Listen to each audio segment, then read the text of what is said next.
How you doing, man?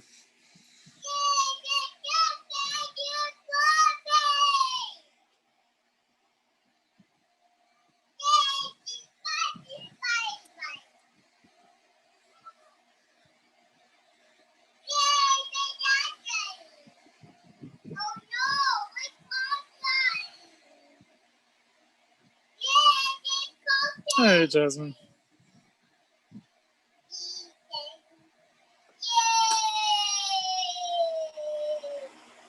So Jasmine, the one email you forwarded me, that doesn't have the so I got that one as well, but that didn't have the refinitive instructions on it. I just wasn't sure if you had gotten something else that specifically gave you like the sign-in instructions. No, I didn't. But I was reading it, and it said that after we registered, there will be another email about the refinitive sent to us. Okay. So I was going to go and try it and register, and then let you know if I get another email about it. Oh, do you have to register as well? Because I registered the team, but do you individually have to do it? Because I think you would already have a CFA. Oh, I guess that's true. Yeah, you have a CFA Institute account, but you're not. Maybe you didn't individually register yet. I'm not sure. I can go try tonight. Yeah. I have a question about the CFA exam. Sure. The final exam. So, is that retakeable, or is it just the one time you have to pass the first time? Like one try. You only get one try. You mean? Oh no, the for the investment professional thing. No, you can retake it. You just have to wait. I think. Don't quote me on this, but I think you have to wait like 6 weeks or 8 weeks or something like that to take it. Don't we have an expiration on our course? I mean, not the one from no, not the one from the CFA Institute. No, there's no expiration. I put a date in that corresponded to the course dates, but you can take the exam in January or February or whenever. Oh, wait. So once we're enrolled with the CFA website, yep. We have, it's like a lifetime thing to get the certification? Yes. Yeah, to get the investment professional certification, yes. So I could take the only it, thing, like, if yeah, this the only, we're going. Or if like something happens and then I end up taking it during the summer, I can still get my certification. Yeah, you can still get the investment professional certification. Yeah. Oh, I see. Yeah. Yeah, the only thing that's important is you have to take those two mock exams. Yeah, exactly. That's the only thing that's really important for them, it sounds like. Got it. And yeah, I haven't had, I'm sorry?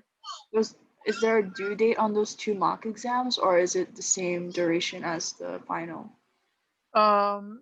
It's, I think you have to take them a week or two apart or something like that, but you have to get that certain score. I think that's what they care more about. Right, the 70%. Got it. Yeah, exactly.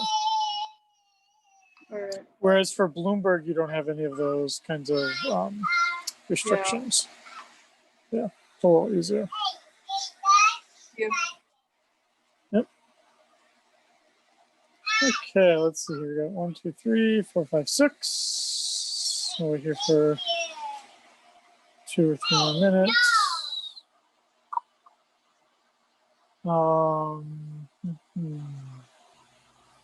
Trying to think of anything exciting has been happening for me, but not much has been going on for me. Professor, which one of your kids are in the tree? That's Truman. Okay. Yeah, I don't know. I was playing around with the there's a big banyan tree in faculty housing, and he's not big enough. He's not tall enough to climb up it himself, but once I get him up it, it's like impossible to get him down. And so in that picture, he's just showing off that he's way up in the tree. And I think he gets jealous of like these little girls that live in the unit next to us who like are like monkeys and they like climb up it, and he's not like that. Did you climb trees a lot as a kid? Yeah, I was a climber. I'd say I was a climber. Uh, I never broke any bones though. So I didn't either. were you a climber? I was a climber. Truman didn't break any bones, but I don't know. Like now, I think I know so much about bones and stuff. Like even if you like do something to your arm, they don't like give you like a cast right away. Like because Truman did something, but they didn't even. Sorry, you cut out. I was calling me. No, so like I was in Minneapolis once, and Truman had fallen, and like who's calling me? Um, he didn't break his arm, but he went to the hospital, and they like gave him like a fake cast, not like a real cast. He didn't even have to wear it all the time. Like, Wait, is that's not a real live shot, is it? No. No, that's just a picture from the. All I right, think I it's a was picture from the freaking out. I summer. was like, why Yeah, isn't this kid moving? yeah. Staying still. Exactly. Yeah. No. Did you break any arms or anything like that? Never broken a bone. No. But I've No. been I was a wild feel- kid. Yeah, I was riding around everywhere. You feel, and you're from the West Coast, West Side, so Yeah, you know, right? yeah. I could break a So bone any day. I go I ride mountain bikes and all that stuff, but I've never broken a bone yet. right. Huh. So, well, do you wear a helmet? I split my head open once. I have a huge scar on my head, but you can't see it because like my hair is longer. But yeah, when I was in ninth grade, Waianae, we were playing football, Yeah. and I cracked my head open. That's You got probably I think. stitches, haven't you? Or no? Yeah, that definitely. I had staples, Oh, see, but that's kids about these it. days, they don't even get stitches; they get staples. Yeah, well, that was in 2004. That was a long time ago. Yeah. Let's see here. Who we got? 1, 2, 3, 4, 5. So we got enough people. Okay. So the first thing I want to say is I don't want to forget. Remember the deal? Bernice reminded me of it, and I did not forget it. Don't forget the deal we had, which was that if enough of you finished all of the modules in Bloomberg, we would not have the exam. We wouldn't have an hell exam yeah. of any kind. So we're not at that point yet, where everyone's not just the number for the certificate, but all of them. So all we'll of make them. the Shit. deadline the Monday. Yeah, we're gonna make the deadline the Monday after Thanksgiving break. So all right. I'll email everyone that. But if by let's say when I wake up on the Tuesday morning after Thanksgiving break, if it's not all done, then I'll have to make an exam, and I really don't want to make an exam. So And you what is probably the exam? really don't want to do something. I don't know. I'd have to make it. I probably would make it. Like multiple choice or like a paper? Oh, it would be a No, paper. yeah, it'd have to be a paper because we haven't really done a bunch of like theory. We've done more anecdotal conversations, which I think have been informative, but they're not like this isn't like a multiple choice kind of course. So it is the way it is. All right, But today I'm complete it excited. then. I'm excited about today's lecture because I did make it based on portfolio management today. So let me go to that right now. Share content. So wait, we have to complete every single module, right? Yep. And there's like 7 or 8. Yeah. And when is this due again? After I'm gonna make Thanksgiving. it do the Monday. Yeah, the Monday after Thanksgiving. So if I just log in. Shiding. Oh, never mind. Yes. So if I log in very quickly here. and I look at our class here, right? So, and I'm just talking about people that are actually in the course and whatnot, not like people who signed up for it wrong. So you can see here, not trying Scroll to show down. off anyone's Oh, scores shit. here. Yeah. Where's so my name? My you name's can not get even there. Where are you, dude? I'm Wait, not this is even only there. the first 10. No, this is only the first 10. Sorry. Oh wait, Shining. Like, what the hell? Since I use a There we different go. email, does it show different? A different. Oh no, It I see shows, my it status. shows you twice. Yeah, Yep, exactly. yeah, Shows yeah. you twice. Yep, Okay. Russell, you're there too. Yep. All right, cool. Yep. Yeah, and if you have an individual issue, don't worry about scores. Again, you're just trying to get yours done. That's all you're trying to do. Right? So we've got Elijah and Aurora got theirs all done. That's what we want to see. We want to see everyone saying all completed. And again, yours might not show this. So again, I'm not pointing out Jerry here, right? But Jerry, the issue he had with his was he was finishing things, but it wasn't showing that it was completed because you have to do that kind of like last step. So just, if you're having an issue like that, don't worry if you're the only one. And again, here's what I will say, just to be fair to everyone. I will let one person not let the whole class down. So if you're the only person, then I will not. But if it's plus one, so if it's two, then the whole class would have to do it. I would not identify who let the class down. You would just have to all get the unfortunate news. So, I have a question. Did I? but I'll let one mine? person. I thought I finished. Wait, sorry. Try. Go on. I thought I finished all the required modules with the blue ribbon. Did Right, I? you did the ones with the blue ribbon, but now I'm saying that to get out of the exam, you have to get all the way through portfolio management. Oh. Yep. Got it. Okay. Yep. What's up with case studies? You want us to do those as well? No. Nope, you don't have to do those. Nope. So the big ones would be indicators, currency, fixed income, equities, terminal basics, which is a binary condition that you don't get a score for that, and portfolio management. So 1, 2, 3, 4, 5, 6. And if I go to can mine, you stay on that real fast? I'm gonna write it down. Yep. It was starting from currencies up until portfolio management. Economic indicators. All of them. So, and you only had to get through equities to get the certificate. So that's the end of the blue ribbon, is the first 4. And then we have 2 additional ones of terminal basics and portfolio management. And you're going over the last one right now.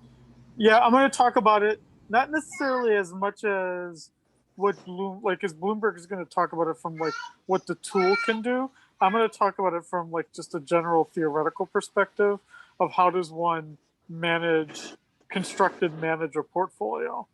But remember, there's like entire courses on that exact class. So we're obviously not going to be able to do everything there.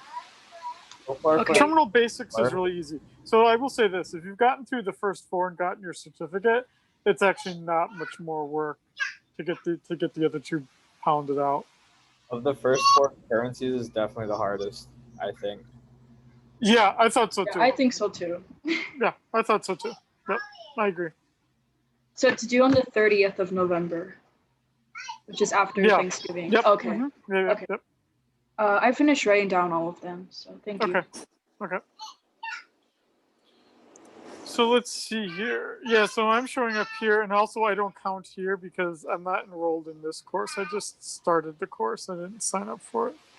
I'm not in a course. Okay. So let's go to...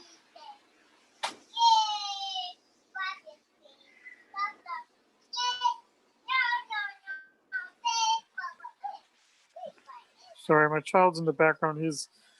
As a kid in preschool, he's learning how to read to others or how others read. And so he's pretending like he's reading to others, and it's like he's just throwing all these books on the ground. Children read? That's crazy. Well, he's not. He's just labbing. Right, Pierce? Right?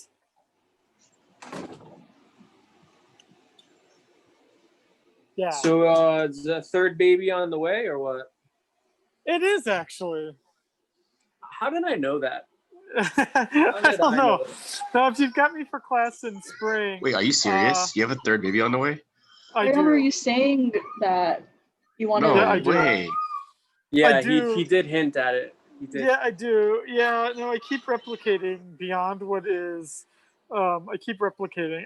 All I can say is COVID, dude. I mean, you're home all the time. I don't know. Like, That's what you got to tell your kid So how because of COVID. yeah. is the I don't know. microeconomics for you in this situation? There's no declining marginals. There's no declining marginal utility. It's actually different, right? So there's not like, it's not like you get more kids and you get more exhausted with them. I don't have a lot to learn at this point. I would say that the new thing I have to learn is that this will be a girl, so I haven't had that yet. So I'll have to get used to that, I guess. Do you know it's gonna be a girl or? Yeah, we already know. Yeah. So I mean, I'll have to get like some new clothes and stuff like that. But like, I'll figure that out. I'm sure. Wow, congratulations. Yeah, I remember the first time your first baby, not his first baby, second baby came out. Second, exactly. Yeah. So if you have me for class in spring, we'll be ending early. We'll probably be trying to end by middle of April because that would be when she's due. So, yeah. So if you take class with me in the spring, you'll get out a little earlier. Yeah. I guess I get another federal tax credit. I guess, right? Another federal child tax credit. Unless they get that for me. Okay. Yeah, that's right. There's a benefit to that. There is, and even people who make a sizable income now get it. So, thank God. Okay, let's go to this. And what would this be called? It's good though too. Pierce is almost finished and almost trained off of diapers. I don't think I can handle 2 kids on diapers at the same time, but I can do. If I can transition this kid off of diapers soon enough, then I might get like a month or 2 with no diapers. That'd be kind of nice.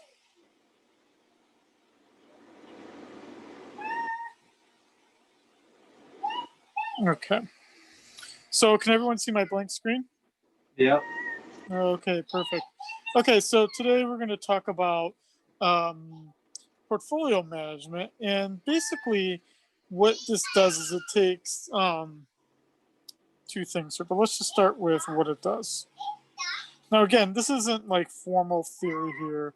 This is just how I understand it in general. So basically here, what we're trying to do is do 2 things here.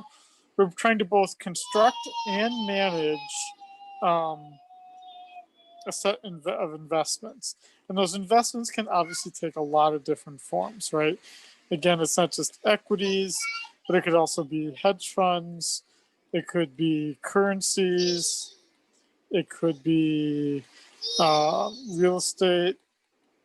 It could be fixed income. Any number of things here.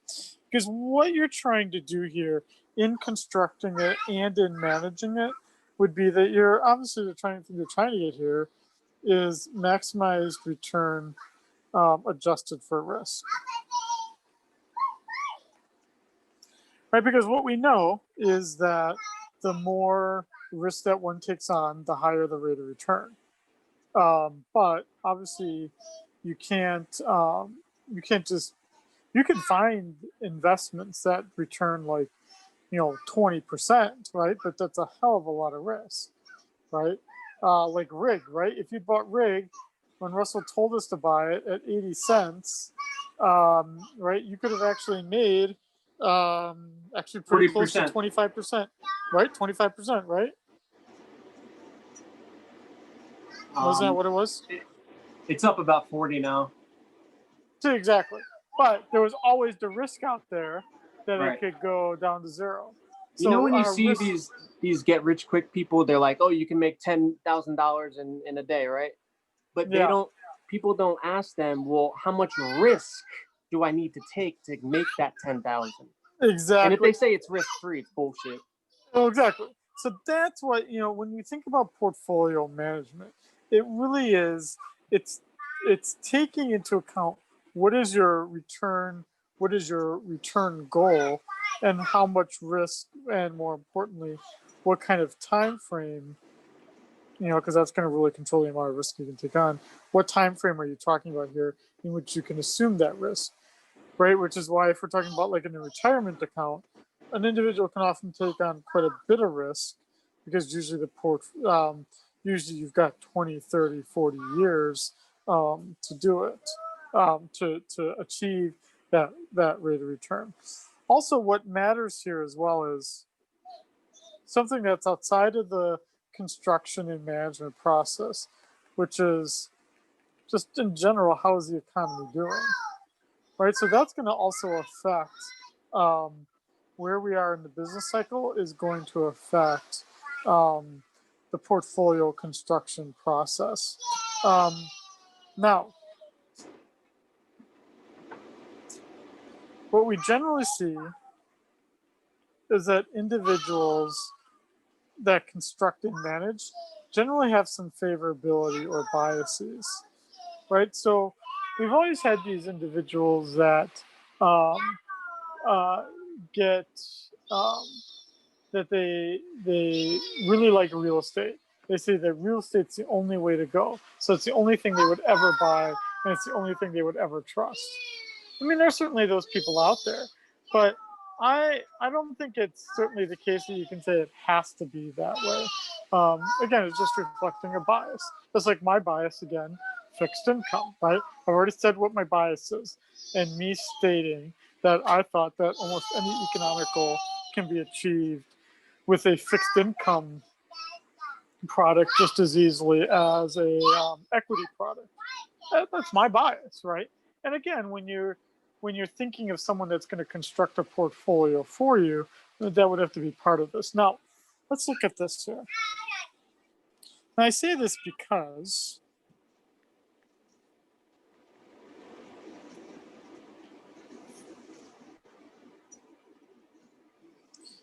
and everyone can see my Safari, my Chrome screen, correct? Yes. Yeah. Okay, perfect. And I want to go to. Okay.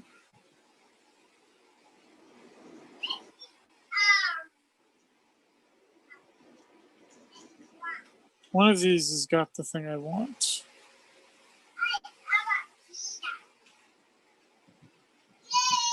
Sorry, let me just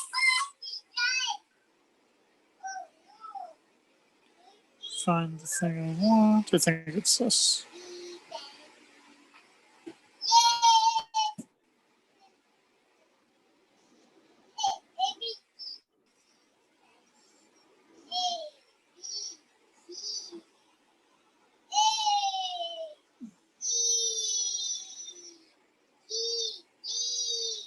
E F G I J K L M N O P. Sorry, I'm just looking for the one thing that's going to help guide us here.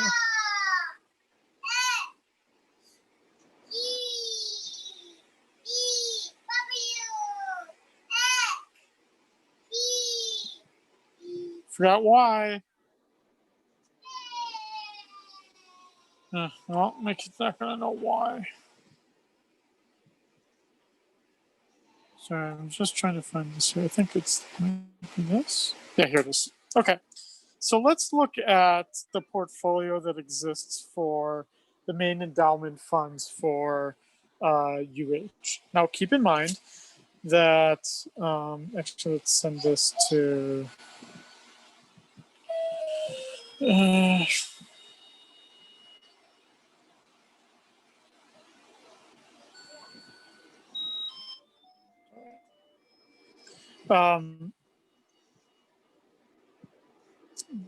obviously this is a state institution, so we don't rely entirely on this. But right in this case now, again, I'm not in charge of this. But this would be that the University of Hawaii, the Endowment Fund, has employed UBS to make a portfolio for them. Okay, you good?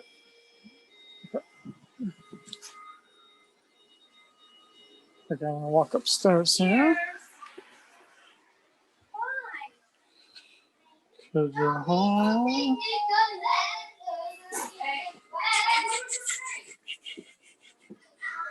Okay, so here's our here's the endowment fund, and again, we're trying to achieve risk managed a risk managed return. So in this case here, we can see here, this is as of September 30th, so this would be third quarter 2020. You can see here already on the first page, they're trying to compare what is the portfolio that was constructed exclusively for the University of Hawaii compared to other portfolios. The broadest based portfolio being the S&P 500, right? Because that would be all of the companies basically. And then you've got some here which are U.S. Treasury bill 3-month, Barclays aggregate bond. Those would be things that are obviously fixed income. F, the MSCI EAFENR, that would be international. And then you've got consolidated blended index B and then C. Those would be basically a combination of equities and fixed income. So we can see here year to date, right, that basically this looks like a pretty blended portfolio. But look at that, compare it to, so look at ITD, the furthest to the right column. Basically, University of Hawaii Endowment Fund could have made more money had they just thrown it all into the S&P 500 index, right? So they could have put it in Vanguard fund, fund just to match the S&P 500, and they certainly would have beat.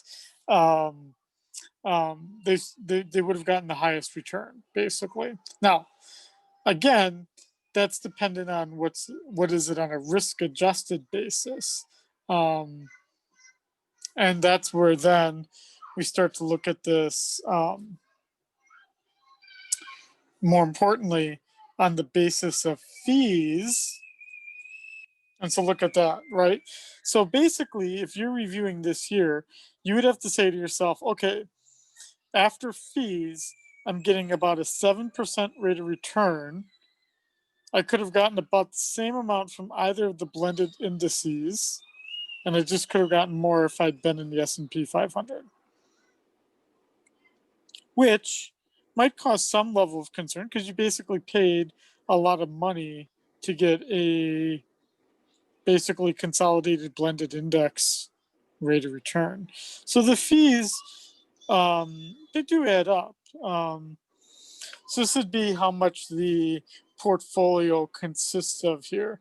For UH has about $83 million or so in its endowment. Thanks, Karen. You paid your tuition, so that's contributing to this portfolio. Actually, it does not, actually. Let's see what this portfolio consists of then. So 2.68%. Wait, so our tuition doesn't go to these endowments? No, the tuition actually gets retained by the institution that you're enrolled at. So the institution keeps the money. and then the institution uses it to, so things like my salary are paid for by the state, but they don't pay it like all. They pay like, the state pays like 90% of my salary, which is kind of like a dick move, because then the university, the West Oahu campus, has to pick up the other 10%. Okay, so they have to do that. They have to pay for like all the utilities. They have to pay for any bonds that are taken out for specific campus improvements. And we have to pay for all temporary employees. So non-permanent state employees are paid for by an individual campus. And so they pay for that with student tuition dollars. Yeah. This endowment basically is used for scholarships. And they're not going to spend any more on the scholarships, more than the income it's generating every year. So if we actually go up here, we could see change in interest income. That would mean that on a year, I guess we could do it on a quarterly basis. On a quarterly basis, they give about $250,000, a little over $350,000, or in the course of a year, $1 million in scholarships. That's a lot of West Oahu. This is all the UH system, by the way. So they got 2.68% in cash. That's presumably ready to be deployed to investments as they see fit. So that's about $2.2 million. $23 million, over a quarter of the portfolio, is in fixed income, with the vast majority of that in US bonds of some kind. Then you've got about 2/3 of the portfolio in equities. And then as a portfolio, they're not even in commodities or things that are non-traditional. Sorry, we got one more person here to add.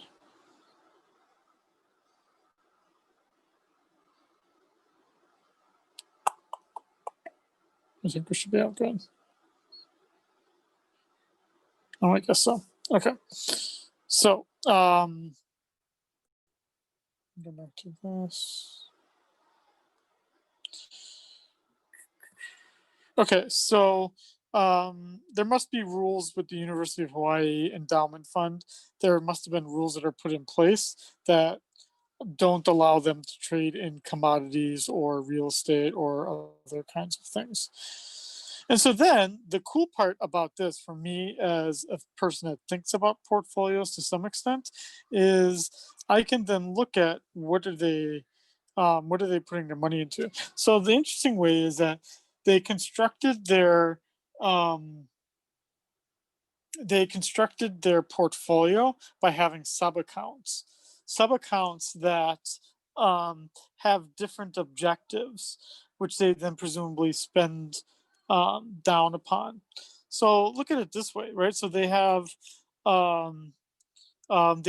equity, aggressive, and it looks like they put it in the small cap. So they put it in Russell 3000.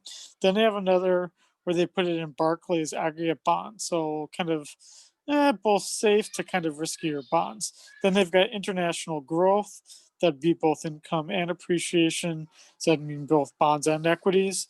And then international value funds, and then the rest in cash. And then let's look at what they bought.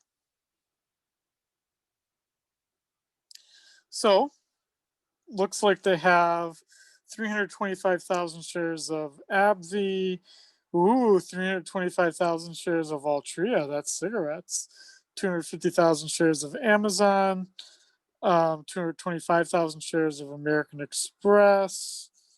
These are all bonds. Sorry, $325,000, not shares. Another bond for American Express, one for Anheuser-Busch, one for Apple. It's a pretty good bond. Bank of America, Cigna, Citigroup, Comcast. A lot of Fannie Mae, Freddie Mac, Fifth Third Bank, General Motors, Goldman Sachs, Ginnie Mae, MasterCard, Microsoft, Northrop Grumman, Pfizer, Union Pacific. Yeah, so in terms of the fixed income, these are all, there's nothing junky about any of those things. Those are all high quality things here. And really, their only international thing is HSBC. So that would just be the foreign banks. That's not very exciting. Then on the equity side, I mean, if you look at these companies, this is kind of like Americana, right? Air Products and Chemicals, 3M, Abbott Labs, AbbVie. Oh, I wonder if they have Moderna. Let's scroll through. God, they go everything. Jeez. Man, think of the commissions on this bad boy, huh? Oh, look at that. They have 393 shares of Moderna. They paid an average price of $14.36. What's it trading at right now? I think it was at like 90 today. See, look at that. When they say they want to raise your tuition, you tell them, dude, you bought Moderna at $14.36 a share. I was going to look at Amazon. How much did they pay for their Amazon shares? Let's see how long ago they bought them. Oh, wow. They actually don't own Amazon. Or do they? Oh, no, they do. Sorry, I just wasn't going up far enough here. $1,730 a share. Well, we definitely know it's more than that. 3,000 now. Yeah. See, they should not raise your tuition. AT&T, I know it's higher than that. So most of these companies, so again, they're gonna have some losses. Like Boeing, they paid $318 a share on average. We know it's less than that. But it's kind of interesting, right? I mean, in some sense, you could just adopt the University of Hawaii endowment portfolio and not spend all this money to have someone create this for you. You could just basically copy exactly what they did.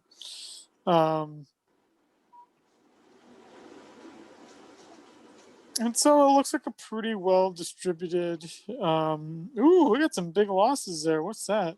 Ooh, General Electric. Ooh, 9,000 shares. Can't tell you how many people have been burned by General Electric, though. There They're not it is, alone. General Electric, your old nemesis. Good Rich? Yeah, I know. Jeez. Ooh, what's that bad one? Did you finally pull out of them? Like Oh, for yeah. good? I did, yeah. Yeah, until the next time, 50%, ooh, 59%. Helmrich and Payne? I don't even know what that is. Okay, so they got some pretty steep losses here. They lost a lot of money on a lot of hotels here, it looks like.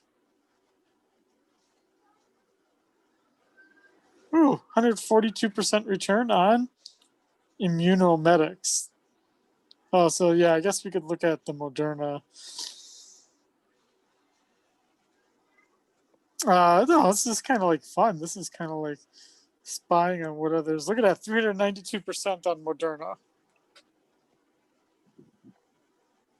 What is the ticker? I don't know what it Can't is for find it. Moderna. Let's see here. mRNA. Makes sense. Thanks. Now, again, they have enough other things where they're losing money.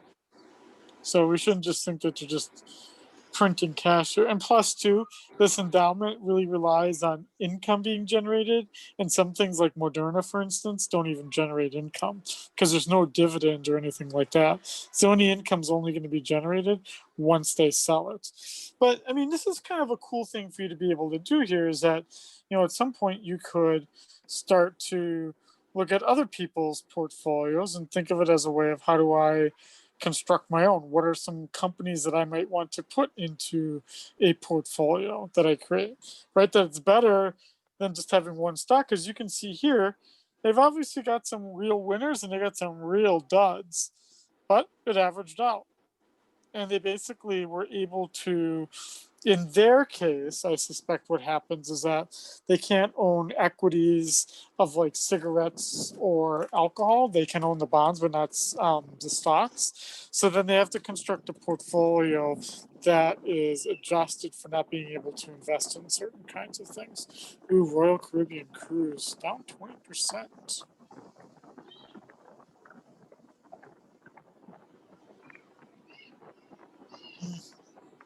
Anyway, it's just kind of interesting to be able to look at it from that perspective. So here you've got a portfolio that's up before fees is up about on a cost basis versus market value of up about 20%. Again, that's on an annual basis. That's just on the basis of on a cost basis versus market value. So I say that because, let's go back here. Again, what we're trying to do here, when a place hires a company like UBS to construct stuff, they have to keep in mind the following. They have to keep in mind that there's an efficient market. There's an efficient market paradigm, basically. And when you hear the word paradigm, think of it as perspective. There's an efficient market paradigm here in the US, which means that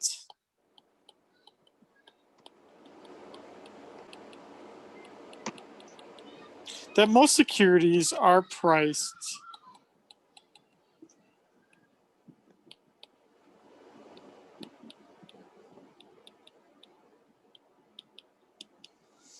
that most of the securities are priced for the risk. And that basically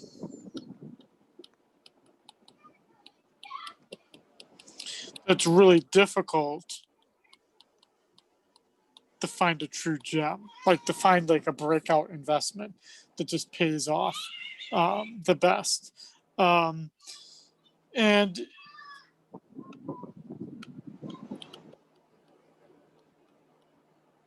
you have to kind of watch out how long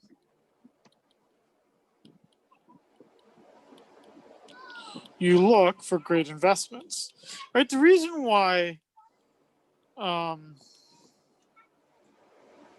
Big Short, why that movie is so interesting, right, is that actually puts this efficient market paradigm on its head, right? Because it basically demonstrated that in The Big Short, right, which was a movie based on basically mortgage-backed securities, MBSs, and credit default swaps, CDSs, that those were not appropriately priced. That was the whole nature of that movie, right? And they would talk about how everyone thought they knew what the risk was, but it actually turned out to be far riskier, which meant that then people actually underpaid for the amount of risks that they were taking on, right? So if anything, I'm now encouraging you to rewatch that movie again with this idea in mind. That the whole idea of the movie The Big Short was that there was not an efficient market, despite how well developed the US securities market is. That mortgage-backed securities, MBSs, and credit default swaps, CDSs, were underpriced. They were overpriced. They were overpriced. That they should have been priced much, much lower given the risk that people were taking on. But everyone kind of was in this euphoria of thinking that things are only going to get better and better and better, and people are always going to pay their mortgages. And even if some people didn't, the other ones would. Now, if you so The Big Short highlights for us this doesn't always happen. Right? That we can find examples of it in history. They don't come up that often, but when they do, the payoffs are huge. But again, they don't happen often enough. Even something like COVID, Like there might have been some trades in the very, very beginning where people stopped accounting for a pandemic, but pretty quickly you kind of can control for that process, fix for that process. So let's take this another step further. Properly constructed portfolio.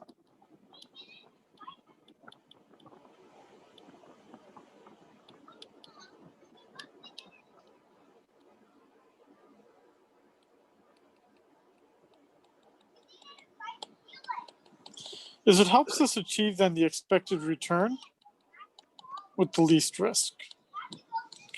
You know, when my wife has to construct a portfolio for a client, the first question she asks, well, first she has them do a test, basically a risk assessment, right?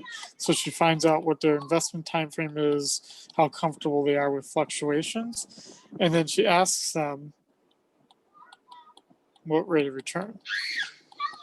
So the funny thing about this, right, is that most people I know very well are then also clients of my wife. So everyone ranging from like, you know, like my sister is like a client of my wife's to like, you know, like exes or things like that for like all clients. Well, the problem is, right, if someone is kind of like investment simple, what kind of rate of return are they going to want to say? Like just guess, right? So my sister talked to my wife last week about her portfolio, and my wife asked her, what kind of rate of return do you want? Just throw a number out there. What does someone guess that she wanted as an annual rate of return? Someone throw a number out there. 8%. Exactly what she said. 8%. Exactly. 8%. And my wife's like, well, you know, that's a great number to put out there, but given the amount of risk you're willing to take on, that is an impossible objective. You would have to take on a lot more risk to be able to do that. Now, let's go back to this portfolio. And I'm going to go back to an older meeting.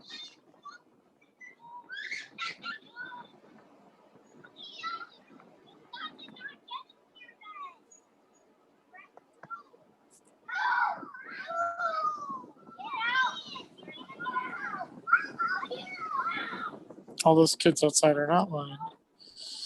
I'm in faculty housing where we're all replicating. I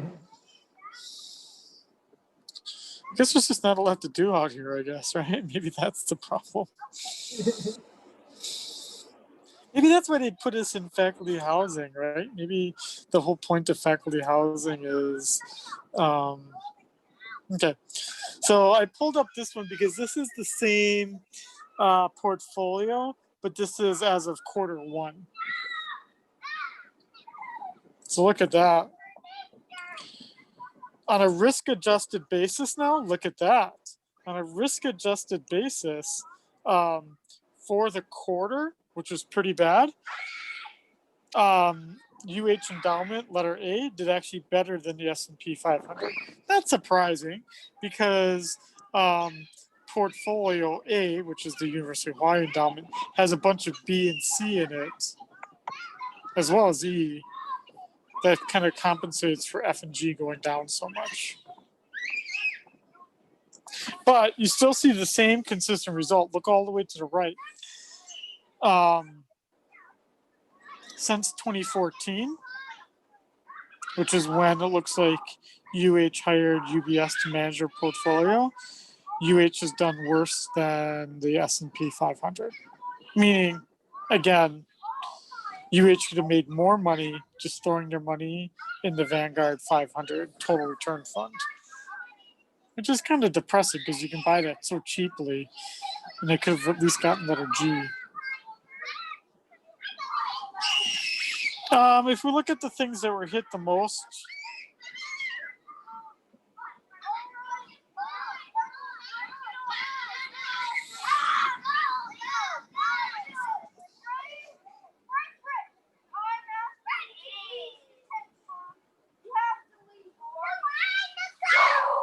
Yeah, look at that, oil down 93% in that asset.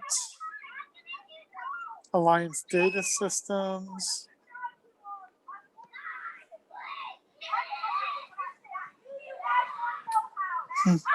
Okay, interesting. Anyway, American Airlines down 60%. Are you kidding me? Why would you buy $11,000 position? Like, why would you even bother? I think they just had money to blow. Yeah, I don't know, dude. I mean, that doesn't even make any sense. Does not make any sense.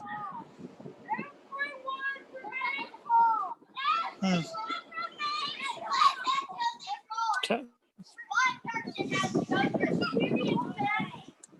Okay. So with that in mind, right, that you're finding out what the risk is that individuals are willing to take on, then basically you could kind of consider, let's just kind of draw this out here.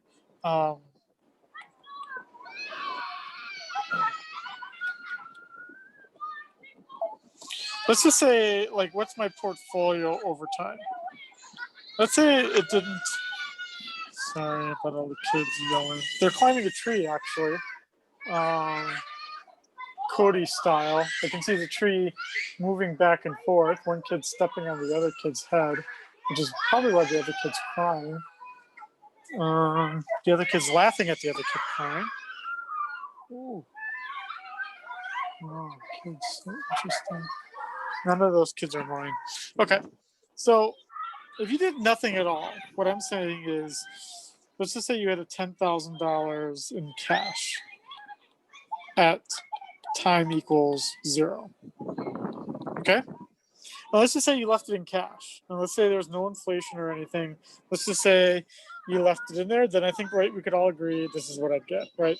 I'd still have the $10,000 in time period 15 years from now.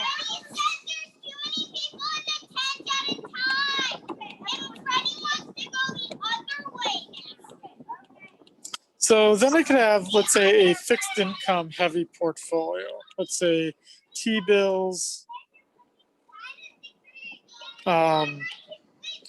AAA, AA, corporate bonds. That return, let's just be incredibly generous, 1%.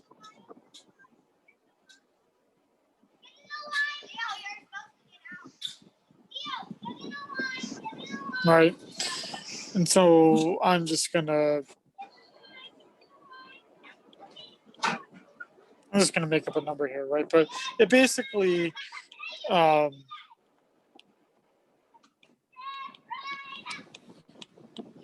risk level would be low.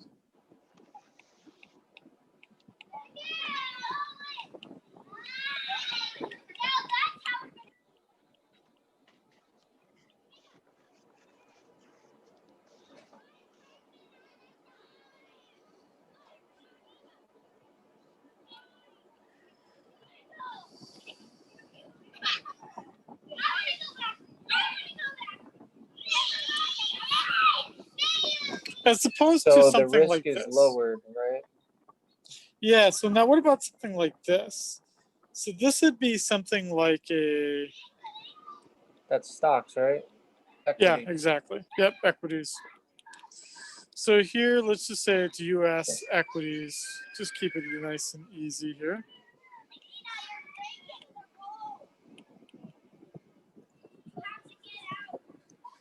%6 rate of return, with the risk being medium. And then probably the biggest debate my wife and I always have here is international. I hate... Shouldn't that $10,000 line like be a little bit slanting down? Only why? because of Because you like think... inflation and stuff. Well, yeah, that's why I said let's assume there's no inflation. Oh, Yeah. okay, sorry. Yeah, I just tried to make my life a little easy. My wife and I debate a lot about this. I hate international. I really don't like just buying like an international fund. Like if I see a specific investment internationally, then I do a lot of research to know whether it's appropriate or not. But I wouldn't just buy an international like mutual fund or ETF. And the reason why is because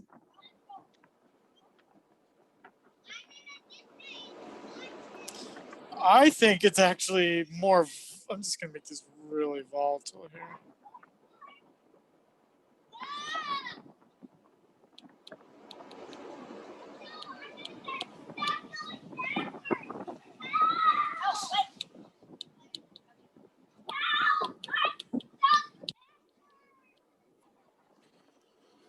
Okay, so right there, I'm making this, right, when you see the risk, another way to kind of read that is volatility, right? You don't wake up in the middle of the night about what's the value of your AT&T bond. I mean, you just don't do that because you know that the bond's going to keep paying out.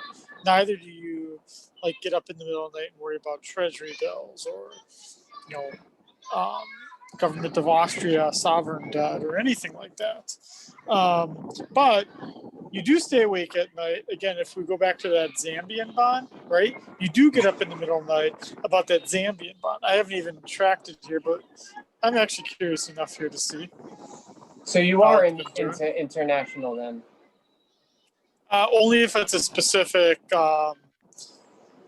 primarily fixed income, and then only after I've done enough research on it. So when you're talking about international with your wife, she's talking about equity? Yeah, she's talking about composite funds, so like, you know, mutual funds, ETFs, you know, things that blend like a country focus or a region of the world focus. So like she might do an East Asian fixed income fund. And that's just messy, right? Because now I'm buying like South Korean debt, Japanese debt, even, right, some companies, some financial service companies might even classify India as East Asia, right? So the problem is that there's a lot of unknown. Why wouldn't I just buy it myself, right, and try to figure it out? So if we look at this here, over the past 3 days, it hasn't done that bad. It's actually, in terms of, it really hasn't done anything. They missed their payment, but I don't think. Oh damn! They just sold some new bond. They're going to sell some new bonds on the 27th. Scoop them up, man. I actually very well might. Look at that, 33% yield.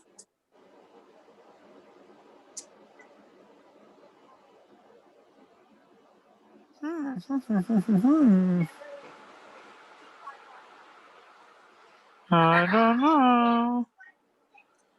One of you should put in some money with me. We could have a good run. If I had it, I'd do it. Betting. Yeah, I don't know. I think it might be kind of fun to. I mean, we gotta be willing to take some risk here, but I'm willing to. So obviously, if we're seeing the yield go up, that would mean that the price is going down, which it has been the past few days. So this is a pretty risky investment, obviously, but we're not going to put up a bunch of money here. We're going to buy it pretty cheap, get a pretty nice rate of return. Be sitting pretty. Yeah, but anyway, there is but again, I'd rather buy a Zambian bond and know what I'm getting into versus buying an international bond fund, which could technically buy that Zambian bond, right? Like, I don't want to buy, here's what I'm basically saying here. I don't want to buy an international bond fund and get this notion that I'm buying like Swiss debt or even Italian debt, right? I could be, you know, buying fucking Zambian debt. That's a very different scenario, right? That's a very different risk profile hat I'd have to put on. And what I'm saying is that when it comes to international, I really have to know what I'm buying, and I'm just not comfortable buying a lumped together fund. That's more of what I'm trying to say. But what you can kind of see here, right, is that we've got basically a scenario here where I've got low risk and high risk investments. And what you're concerned about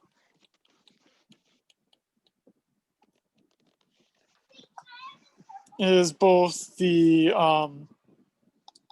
dispersion and the terminal value.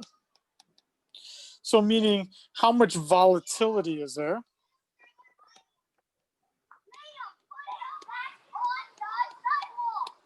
And that becomes important because even if you're not going to take it out for 15 years, let's say, you might have to. And even if you didn't, you might have certain obligations you have to meet that rely on that fund. So like in the case of the UH endowment, it relies on, right, there being that income there so that Karen can get her scholarship, right? Or so that Scheiding can get paid or whatever the thing is, right? So if you're obviously like an insurance company, that's why they're generally only in fixed income and maybe equity, but they're certainly not in international. Where if you're a hedge fund, you go like all into like international. You go into hedge funds, which have even less clarity. And then the terminal value is, you know, how much money do I have at 15 years? And, you know, you basically then, you know, you would show this to a client, right? And you would talk to them about that kind of inverse relationship between risk and return. And again, you're doing the three things, which is again, what level of risk, what level of return,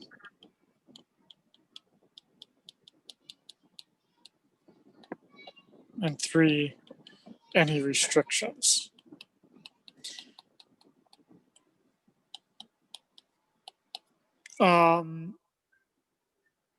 You know, I'm not a Mormon or anything like that, but right, if I was a Mormon, I'd be like, don't invest in Coke, right? Don't invest in Folgers coffee. Don't invest in porn, right?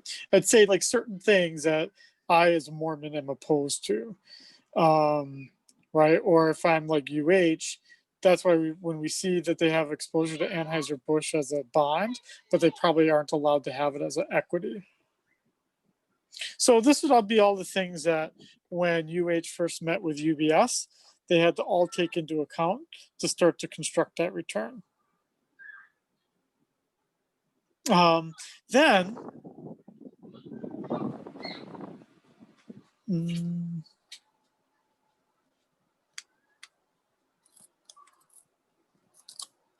can't get another page here. Let's see.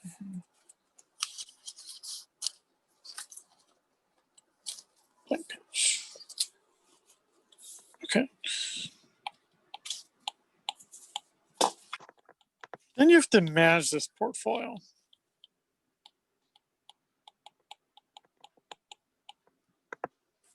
And that causes more risk. The additional risk imposed here is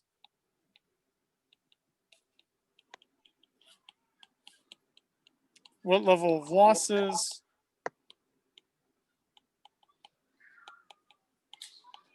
when do you want to realize the gains,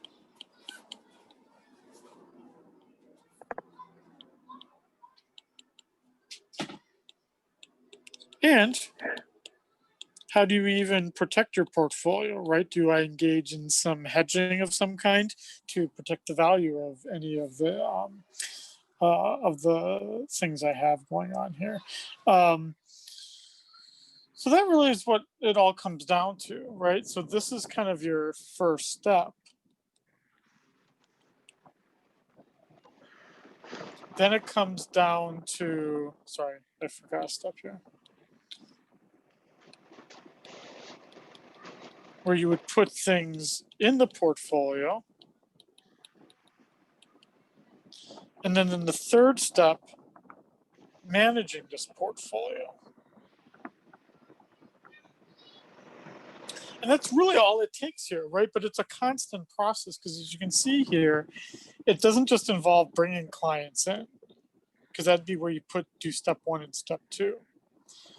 Which is why, in general, the business, like some of you have already heard me talk about it many times. My wife's business, the way that she is compensated has dramatically changed since she even started in the industry in 2008.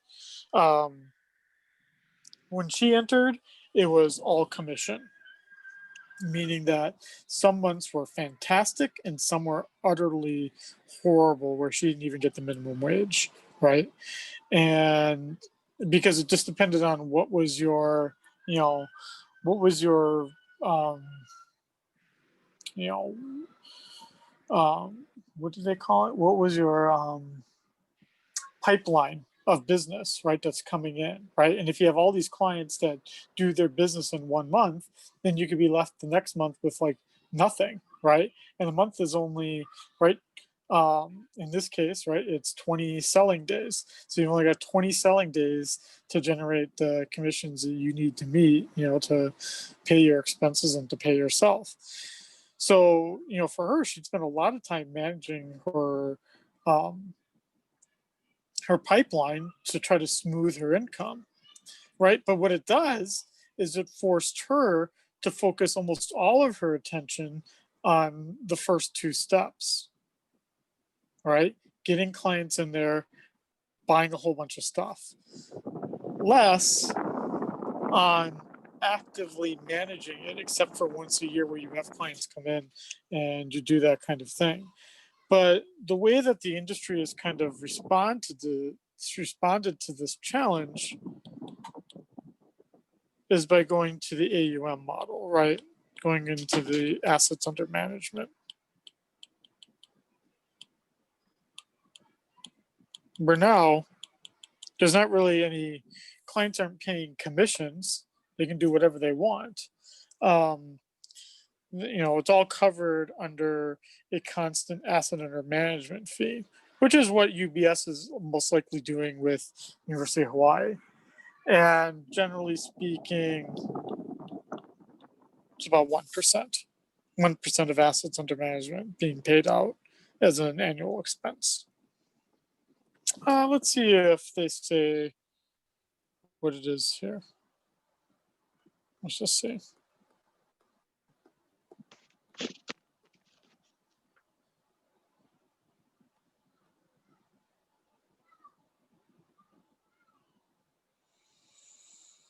Oh, just in case anyone was curious here. This was, remember when we were asking about where does money go to? So here, general funds, that would all be coming from the state. TFSF, that's tuition funds and special funds. That's our second most important. That goes to each individual campus. RTRF, that's revolving funds. That's obviously much smaller. And then they've got other special funds and other revolving funds. Oh, look at little West Oahu. Oh, how cute, huh? Look at that, how small we are. Dude, we are small, huh? We're like nothing. We're not even $50 million. It's pitiful. Did you go back to this the is West the Oahu one? Yeah, oh yeah, here. Yeah. So that's the actual budget for the campus, which again doesn't account for like my salaries and stuff like that. This is just how much does it cost to run that specific campus. And then if we look at tuition funds, Karen is clearly not paying enough in tuition because our overall levels are pretty low, half of what they are at Hilo, and I don't know, not even an eighth maybe of what it is at Manoa. Karen, pay more. They've got all the community colleges grouped together though, right? They do, yeah, they're all managed together. Yeah, they're all managed together.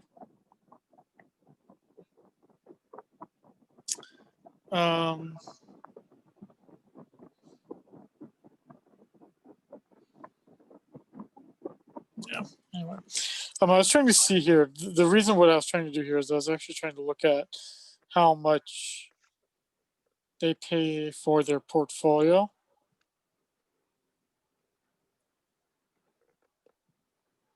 But I don't really see anything quickly here.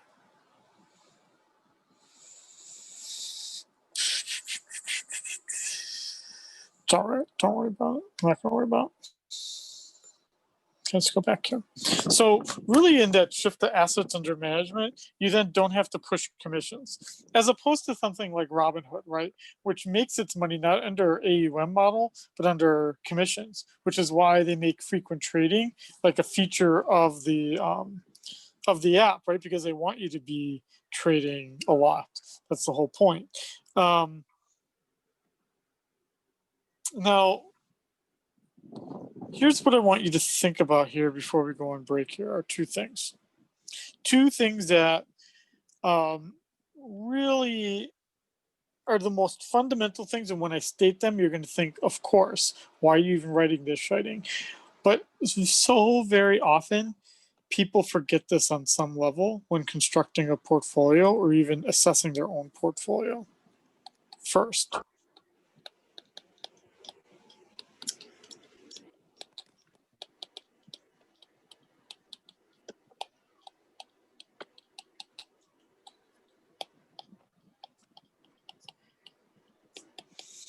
the first one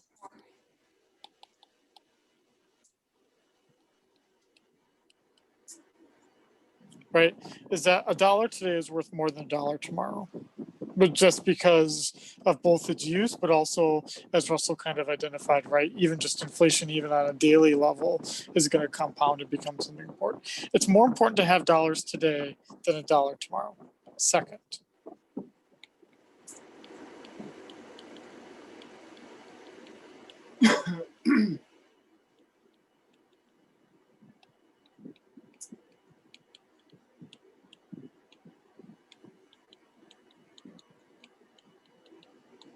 And that's a safe dollar is worth more than a risky dollar. If you remember those two things, it's not very difficult to make a reasonable portfolio. Okay. It's 6:10 right now. Let's take a break until 6:25. I'll pick it up at 6:25 with some more about portfolio construction and management. Okay, so I'm gonna pause the video here and we'll take a break until 6:25.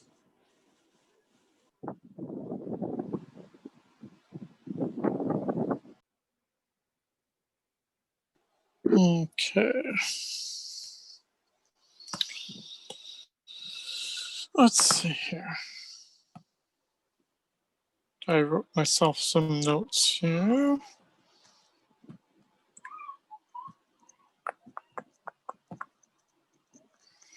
So with these two concepts in mind, $1 today is worth more than $1 tomorrow. A safe dollar is worth more than a risky dollar. Then kind of what you're going from there is you're trying to, build up this idea that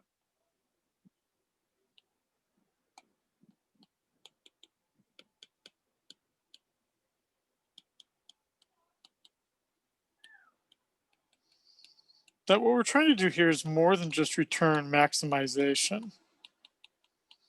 Right, you're not just trying to beat the market. I mean, that's not your only goal. I mean, yes, you're trying to do that, but that's not your only goal.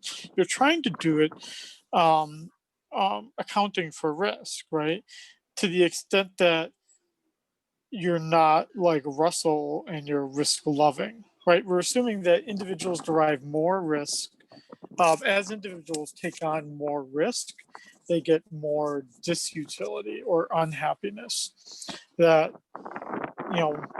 for the most part, if I present you with two investments that generate the same level of returns, yet one has more risk than the other, the reason why you would prefer the one with less risk is because the utility associated with higher.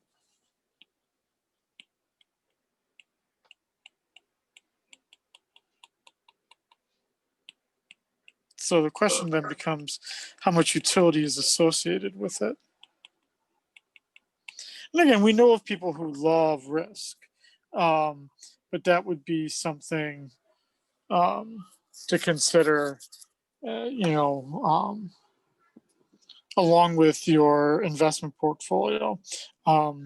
What kind of risks you're willing to take on, which all goes back to this idea of the international.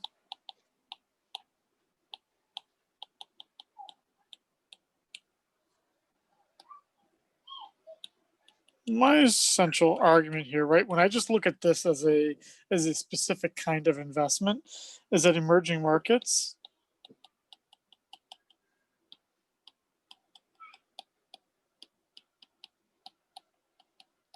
have special risks. And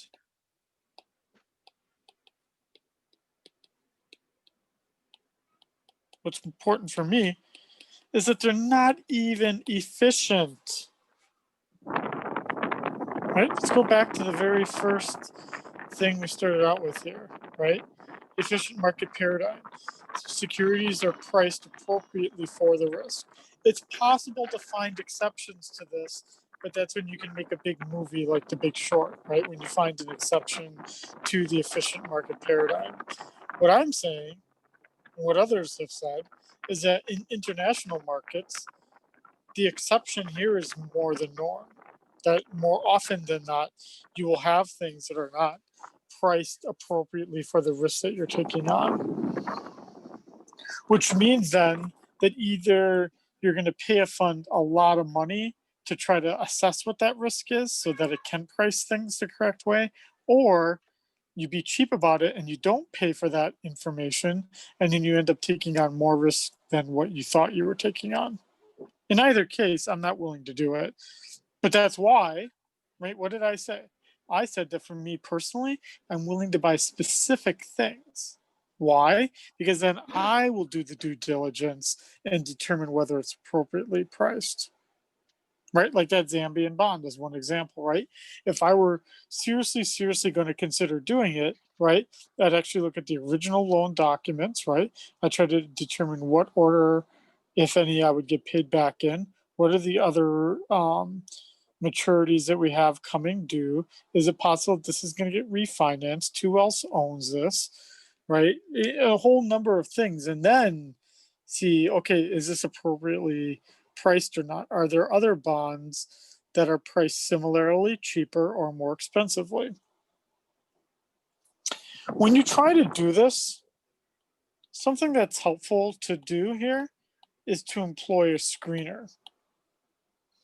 Right? Let's go back to, remember when Cody, remember when you were asking me like 2 weeks ago about Boeing? Maybe like 3 weeks ago, yeah. Right. And we actually engaged right then, like in a very simple kind of screening activity, right? Which would be, right, which is when I said to you, well, what are you actually looking for? Are you looking for defense? Are you looking for consumer planes? Like, what are you looking for, right? But what if Cody instead had come to me as someone who wants to invest in, for me to invest for him? He could come to me and say, Scheiding, I run a mutual fund, or I have all this money from fellow Mormons. I would like to find companies for me that uphold my Mormon beliefs, right? So, I mean, again, I don't know very much about Mormons, right? They can't have caffeine, they don't drink, they don't gamble, no adult sites. What else? Is that it? What would the screener? Anyway, that's probably the 4 big screeners right there, right? No alcohol, no tobacco, no caffeine, no gambling, no adult, right?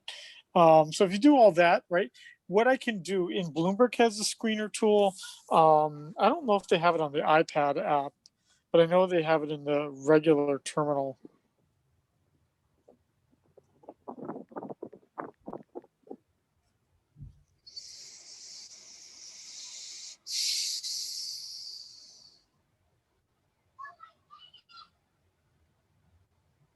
Do you at home use a dual monitor for your Bloomberg browsing? I don't. Primarily because I've never been a dual monitor kind of person. I don't know. It's just different than what I'm. I think if I were like 10 years younger, I think I'd be totally into it. Well, look at this. They have a biography of Chris Nolan. I'm actually kind of curious from because isn't Chris Nolan from oh, I guess we could actually see. Oh my god, you could send a message to him through Bloomberg to Chris Nolan. I have no messages from him or to him. But I could add. how would he add, receive this? What do you think would I have no idea. I have no idea. I don't know. I don't know. I'm sure it wouldn't take. Right, but you could probably try to find someone famous. Let's try to think here. Who would be someone famous that has a Bloomberg terminal? Warren Buffett, can you talk to him? I don't think he uses a Bloomberg terminal. But Janet Yellen would. That'd be pretty famous in a Federal Reserve kind of thing. She might not have her own account though. Yeah, she doesn't have her own account. How about Bloomberg himself? We know Bloomberg would have an account. He made the damn thing, right?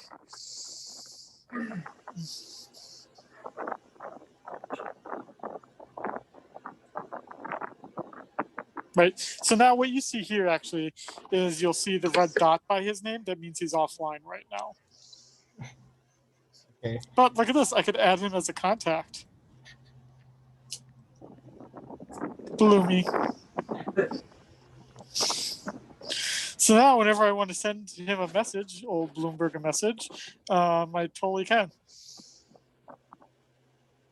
Now, what's kind of cool here though too, is that this is actually, sorry, I'm getting off the topic of portfolio management, but I'm trying to think of like the Levi's and the Russells and the others that are going to be on the job market soon. Go on to Bloomberg Terminal and type in people. And I say that because, well, in my case, I'm going to show my my Bloomberg person here. But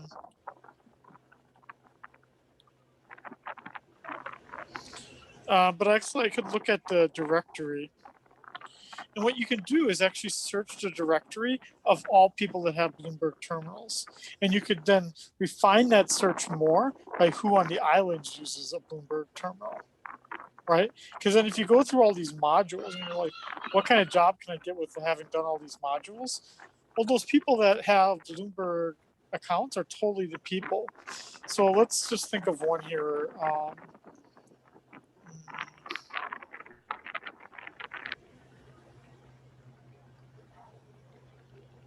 What's the guy's name? Sorry, let me look up his name here. This is a useful function. Sorry. Give me 1 second here.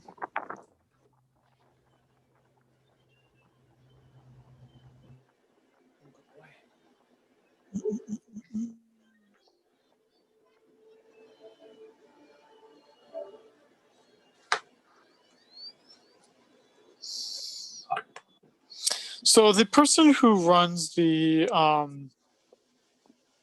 pension fund for us here in Hawaii is known as the ERS, Employee Retirement System. So Thomas Williams runs it.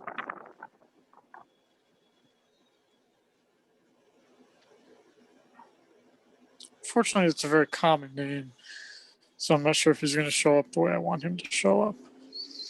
He is on the Supreme Court of Tennessee. Sorry, that's not probably how they talk in Tennessee, but you know what I'm talking about. Wow, there's a lot of Thomas Williams. Hey, there's the Thomas Williams, or Tom, of Ruby Tuesdays. There's the Thomas Williams of the Tampa Bay Buccaneers. Look up Thomas Shining. Oh yeah, hey, you know, why not? Right, I'm all into myself today. Why not? I actually haven't filled out my profile. I guess I should.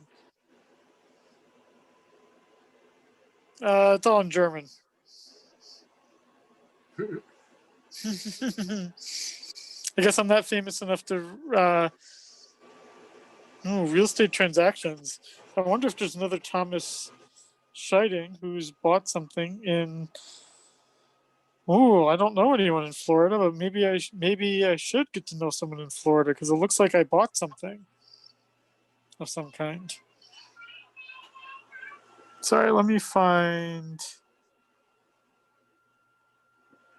Where's the one name I know very well? Okay, Elizabeth Burton. So Elizabeth Burton does the day-to-day management of the fund. She used to be, I think, with like South Carolina or North Carolina, and she obviously would have a Bloomberg terminal. She's on Merchant Street, but this is exactly the kind of thing I'm talking about here. Now, if you're on the actual terminal, not on the iPad, I could have just found who are all the people that use Bloomberg terminals that live in Hawaii, that are in Hawaii, and her name would have shown up that way.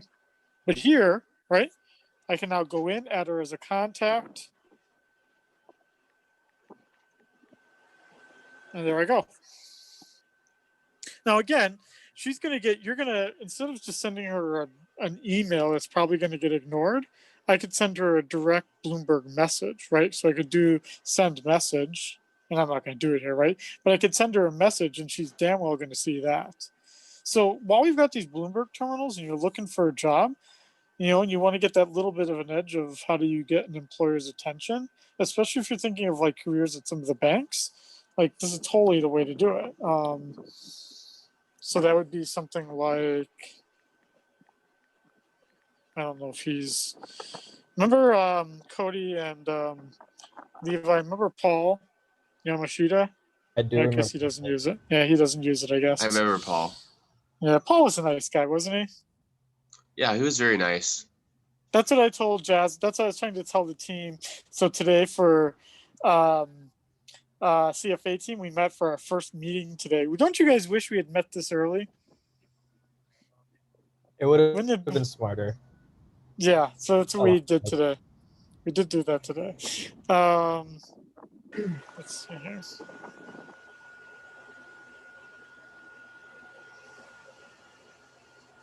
So good old Brian with a Y. Looks like he's offline right now.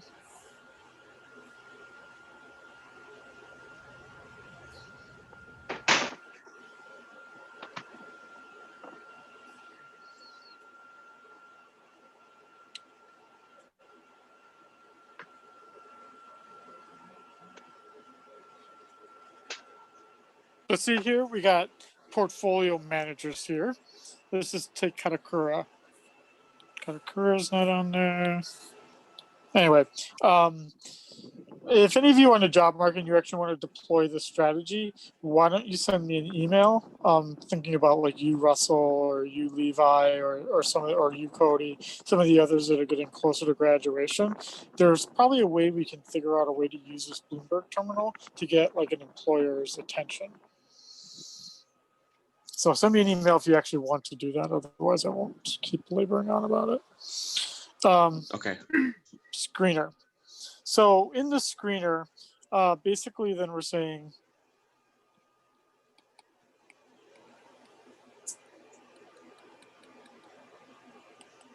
what are my priorities to have and to not have? Right, so if I want to say, let's just say, I mean, I'm originally from the Midwest. Let's just say I wanted to start a Wisconsin fund, okay? So in the Wisconsin fund, here's what I would do.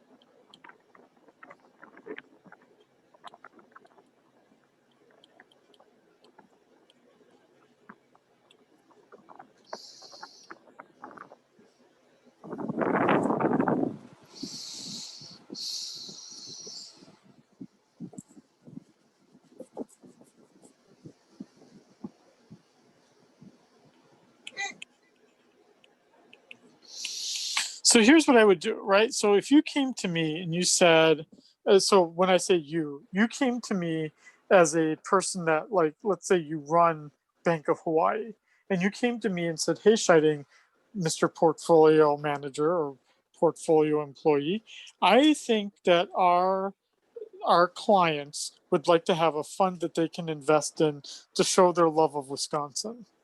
Probably not, right? You probably would get one for like Las Vegas or something dumb like that, right? So then I, right, as the portfolio manager, would go into the stock and equity, the equity and income screener tool that's in the Bloomberg on the terminal side. It's not here on the app, but it is in the full terminal. And basically, you can pick by industry, you can have geographic restrictions, you can say, right? And so I would start to then set up the rules here where it's a income and equity from a company based out of Wisconsin, or they are the primary suppliers to a company that's in Wisconsin, right? So then I could say, some company in California that supplies all of the plastic that's used by a food packaging company in Wisconsin, that would be, considered part of this fund. Or they hire lots of Wisconsin employees, right? So then maybe I could get someone from the neighboring states. So like something like 3M. 3M isn't headquartered in Wisconsin, but it has a lot of their manufacturing operations in Wisconsin, and they have a lot of Wisconsin employees. Or in some way, the Wisconsin economy is connected to that company in some way, shape, or form. When the Wisconsin economy succeeds, this company succeeds. So that's how I would create this fund, right? I'd call it like the Badger Fund, because apparently people from Wisconsin are known as Badgers, right? So I'd call it the Badger Fund. I have no idea if such a fund exists, but let's just go out there and see. This is kind of fun, huh? Badger Funeral Home. Badger Income Fund. Let's look at what that is. I think it's just about the actual Badger daylighting. I don't know what that is. Okay, let's try this.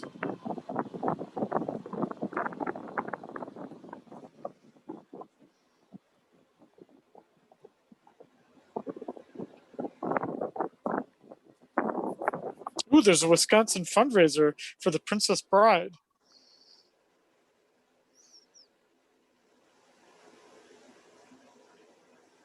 Sorry, this might be just a waste of time here.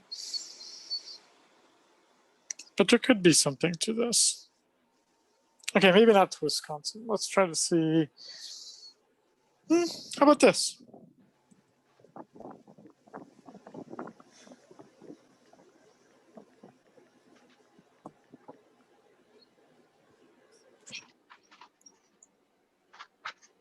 Let's just go to Investopedia, which is sometimes pretty good.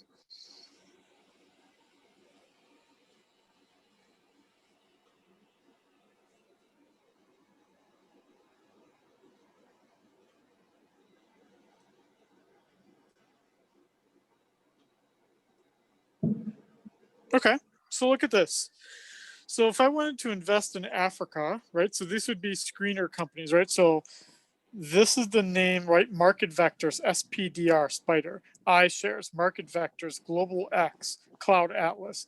They make their money by having created these portfolios using a screening tool of some kind. Right. So in the case of the Spider S&P Middle East and Africa ETF, it's basically mostly South Africa and then a little bit the UAE, Qatar, Egypt, and Morocco. Well, that's a very different kind of fund than the Africa Index, which has got Egypt, South Africa, Nigeria, UK, and Morocco. So you have to be very careful. It's more than just what the name says. You really need to look at what you're buying into. I mean, look at this one, the Egypt index. It actually has money not just in Egypt, but also in Luxembourg, Canada, and Ireland. The Nigeria index, the Big 50 SA. So it looks like, ooh, So the big Atlas, the Cloud Atlas Big 50 XSA means most of the companies in Africa except South Africa. So that would be all of these crazy indices. Look at some of these indices. The Botswana index down 18.5% for the year. What is this as of? As of June 25th, 2019. So it's got to be even worse than that going now. How's Zambia doing? How's my Zambian?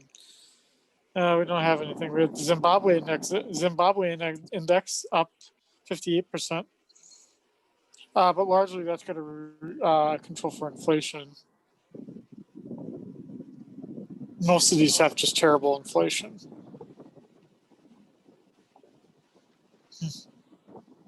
But anyway, that would be what some of you, if you started out at a company where you got to do some kind of firsthand stuff. Like again, this is the kind of, I'm talking about this a lot because actually during my sabbatical, this is the kind of stuff I hope to get involved in a little bit. But yeah, some of these things are pretty cool. Like these are the companies where you can then be deployed to start to build up a fund like that. And then what you do is you engage in marketing. You get out there and you get people to buy your fund as the way to get invested in the market. Right. So I'm sure that this thing here, that those companies listed here for their ETFs, I'm sure they paid something to get listed here. I'm sure in some way.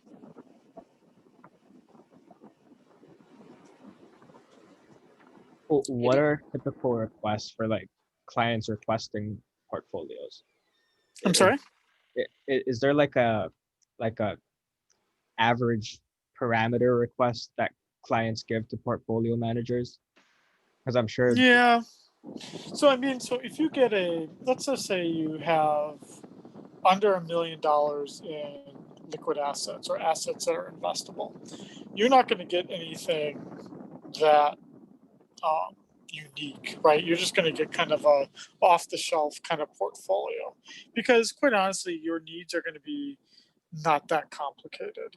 You're just, you're not going to pay as much in fees. But, if, like for instance, if my wife has like $100,000 client come in, you're not going to get something that odd looking. You're going to get a few mutual funds, you're going to get a few ETFs, and you're going to get a few bonds. And maybe if you have an equity that you've always really wanted, maybe you should throw that in, but that's your portfolio. It's not going to be anything that interesting or esoteric. Whereas obviously when we look at, right, something like this, right, if I go to UBS and I say I've got $80 million, I mean, dude, they're going to throw everything out there for you, right? You're going to get someone who's really devoted to your account because that's a big book of business, right? That's a lot of commission. Like how much would this generate? This would generate for UBS, probably generate maybe $400,000 in fees every year. Doesn't have to at least put one person or two people in business, right? Have them doing a job. So, yeah, I mean, you need to have where things start. Where's that cutoff, right? So maybe that cutoff is 3 to 5 million. At 3 to 5 million, you can start to ask for something unique to yourself, right? Where you could be like, I want to, I want to get really into real estate, but I don't want to just buy just any real estate. I want to buy specific REITs that deal with government properties, right? So if you told me that, you came to me as an investor and you said you wanted that, well, fortunately, there's an ETF, GOV. So GOV is an ETF. They buy like office buildings that the government ends up, they buy, sorry, I didn't want GOVT, I wanted GOV. There we go. It's an ETF that basically buys offices it's a REIT, that then the government, that primarily the federal government, leases those buildings. $6.87. Wow, that's cheap, dude. I remember when it was like 15 something.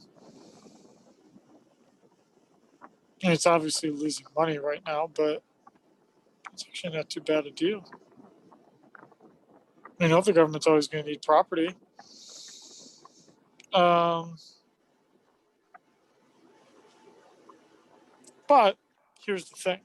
For something like very unique, like, so let me give you an example here of if I had the money, or if you had the money and you hired me as your screener, I would make, I know exactly, I'm not going to tell anyone because it's a good idea, but I know exactly the portfolio fund I would make, like the ETF I would make. There's no one doing it right now. I know that there's demand for doing it.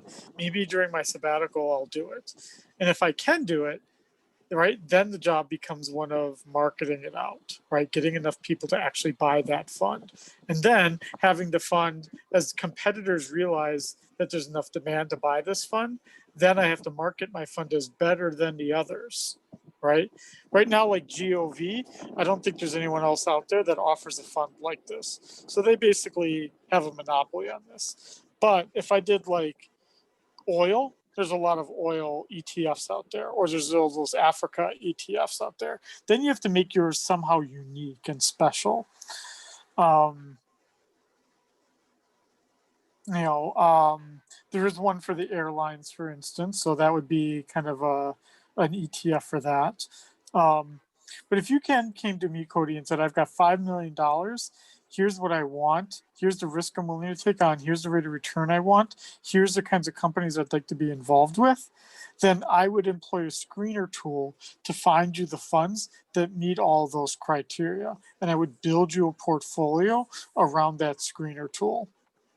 And if you had enough money, let's say you had $100 million and there wasn't an asset out there that met your criteria, I'd make the asset, right? Just like in the movie The Big Short, right?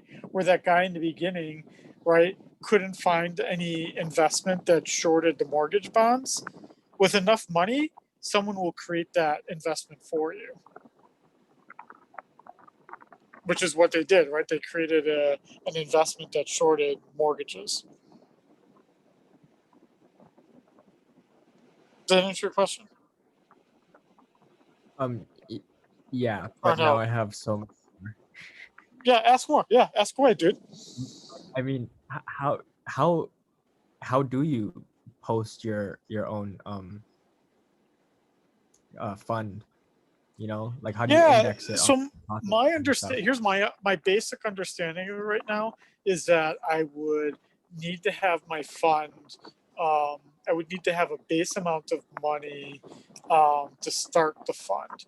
I'm not sure what the listing requirements are, but I'd have to find an index to put it on as well. So probably the index that would be easiest for me to put it on would probably, God, I don't even know.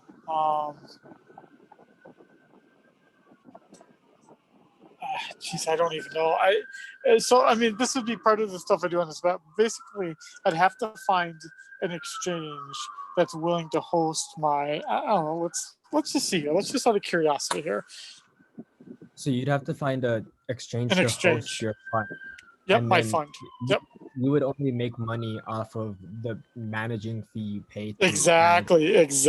Yep. And you could theoretically charge nothing if you wanted to. Yeah, but then I wouldn't. I mean, I don't know if listing your stock itself costs any money, but No, it does. You'd have to pay different application fees and whatnot, and that might be the reason why no one's come up with the thing that I've come up with. But this is just that's dumb. So like relating this to us going into like a job market, Yep. Like with creative professions, you often have to create a portfolio that you can share with employers. So like this would be an option to have a absolutely portfolio standing the test of time. Okay. Yeah, absolutely. No, so one way to do this would be so I know this guy here in the islands. He's a colleague of my wife's, but his son didn't want to work for his father, didn't want to work at the same firm as my wife and the kid's father. He wanted to strike out on his own. So he stayed on the mainland and he got a job at Vanguard, right? Like, the nation's leader in ETFs. And the way he got that job in part was, by having kind of a compelling portfolio that he could create for a type of investor, right? And he basically created it. I'm not sure how far he went in creating it, right? But we know that in Bloomberg, you can kind of create your own ticker, right, for the portfolio you created so that you can kind of track it against others. Let's see here. Also, when you're starting your fund, do you also have to have the cash allocated in the assets making up your fund? You would, yeah. And so you'd have to have enough traders. Okay, here we go. Let's see what the rules are here. Like, because if you had even like Amazon making up any percent of your portfolio, you'd have to have the assets to cover all of those Correct. shares in Amazon. Correct. So it looks like I would have to again choose whether I want to be index-based or active managed.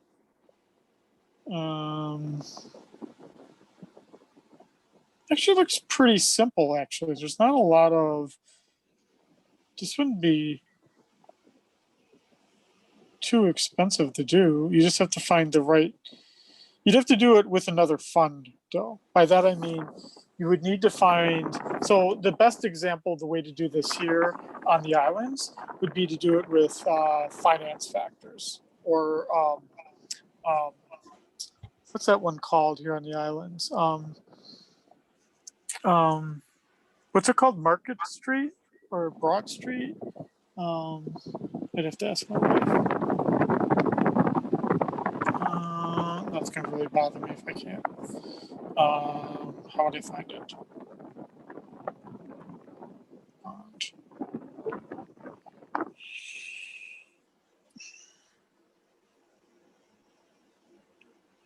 If I just want to find out what this name of this company is really fast, I have to.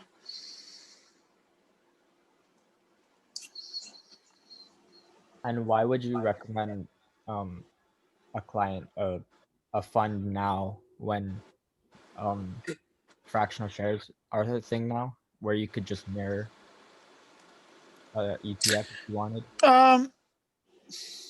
Is it like tax? So the problem with the fractional shares, I mean, fractional shares are really not doing anything different than when you split or reverse split a stock. You're just making it more expensive or cheaper. So you're really not changing anything. So, okay, you all have to promise you don't steal my idea. If any of you steal it right now, I'm recording this, so I'm going to sue your ass like Facebook if you steal my idea. Okay, so my idea here is actually there's no ETFs, there's no investment out there right now that tracks the railroad industry. None.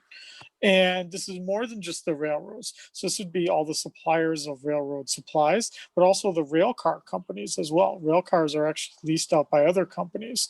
But then this would also be the largest customers of rail. So, right, so my plan during sabbatical is kind of creating an ETF around that kind of space, right?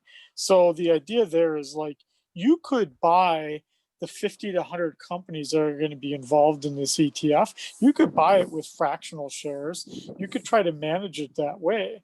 But just like any ETF, the advantage of it is that you've got a one-stop shop for immediate exposure to that industry, which is more specific than the transportation index, which is the only other index out there that kind of even mildly captures that space. So, right? So then it would be my job to then apply the appropriate mix, right, to identify the right companies. So even if I just do index based and I don't even and I actively manage this, I need to now pick the right companies and then pick the appropriate weights for those companies. And the selling feature, right, if it became any measure of a success, then right, I'm then the secret sauce to why my fund is better than so and so's fund, who started their railroad fund, is that my weightings are better, right? That they're more appropriate. Mhm. Which is why when we looked at all those African funds, right, the difference all was in the weighting, right? Mhm. That the one had like 12% UK funds. What if I'm just risky as hell? I don't want 12% sitting in Britain. I want it all in Uganda, you know? So the two companies here where you can kind of get that kind of start here. The one is, what is that? It's the one that's under the First Hawaiian Bank brand name. They just seem like two options that fulfill the same purpose now, but one is more of a pain in the ass than the other. Brother Henry, I need a favor. I was wondering if I could scan my DDD 214 over at your house, or give it to you Who? real quick. What? for My you to face, is scan that it you? and email it to me, so I can I'm gonna upload it with my application, and there's no application fee. I'll mute you, So I can apply to as many of freeze. these programs as I want. Okay, so Cody, you can unmute yourself again. Okay. There we go. Let's see here. This is what I was looking for here. Oh,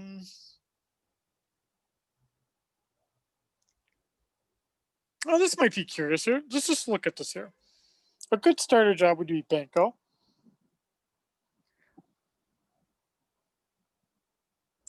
So these are all funds. It looks like they probably, yeah, these are all created by Banco. They've got a Hawaiian tax-free trust fund. So it's going to be probably all Hawaiian bonds. They've got a Pacific Capital tax-free funds, Pacific Capital US government money market fund. So it's obviously all things that are uniquely Hawaiian, right? That you might get a client on the mainland that really wants those things, but more often than not, you're going to find a Hawaiian client who can't find these options on their mainland providers, right? First Hawaiian Bank Trust. Well, let's just look at it from Central Pacific. I doubt Central. Now, I should, in full disclosure, Central Pacific does own my mortgage, the assholes, but I think they're suckers for having lent me money that cheaply. Not for having lent me the money, for having lent me the money that cheaply. They should not have lent me the money that cheaply. Well, they don't even do it themselves. They go through LPL, which is, by the way, a good company for many of you if you're thinking of starting off as well. That's a great place to start off with as well, LPL. You're independent, but then you own your clients. For someone like my wife does not own her clients, which is a bit of a difference. By that I mean, if my wife were to leave the firm, you have golden handcuffs, so you can't really leave the firm because then you lose your clients. Unless you convince them to come with you, but then you're going to get sued. But I'm sure that happens all the time. Oh, it does. And even yeah. my wife, when my wife even came out here, technically she shouldn't have brought her clients, but she's been bringing clients ever since her first, she was first placed in Boston. You know, you reach out to your best clients and you get them to come with you. Because if the client says, I want to come with her, then they'll always listen to the client because they don't want to lose the client. Let's just see here. I'm just curious here.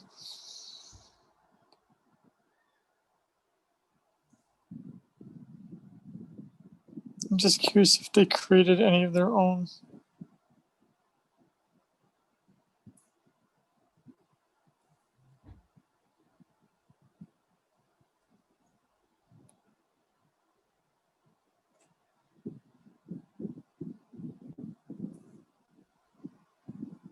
there any Bishop Street. That was it. That was it. Bishop Street. Sorry, that was it. Bishop Street. That's the one I was trying to think of.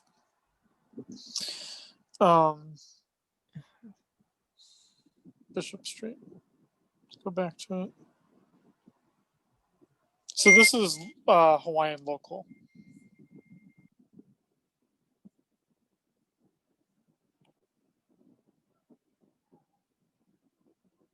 An excellent place to get a start off here in the islands if you're actually interested in this kind of stuff. I imagine if you look at any of the names of the people involved in these things, they're all going to be on Bloomberg terminals. This is the island's largest user of Bloomberg terminals, Bishop Street Funds.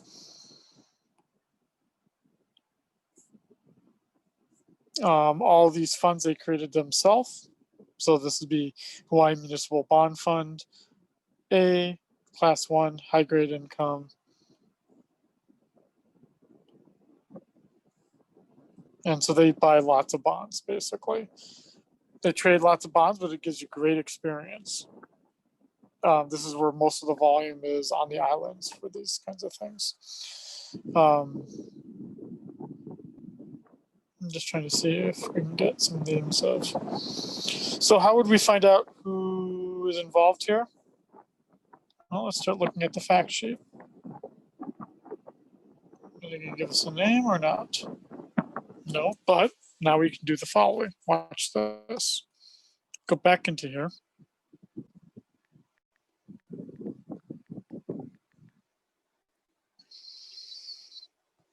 Now I'm going to go into Bishop Street Capital Management.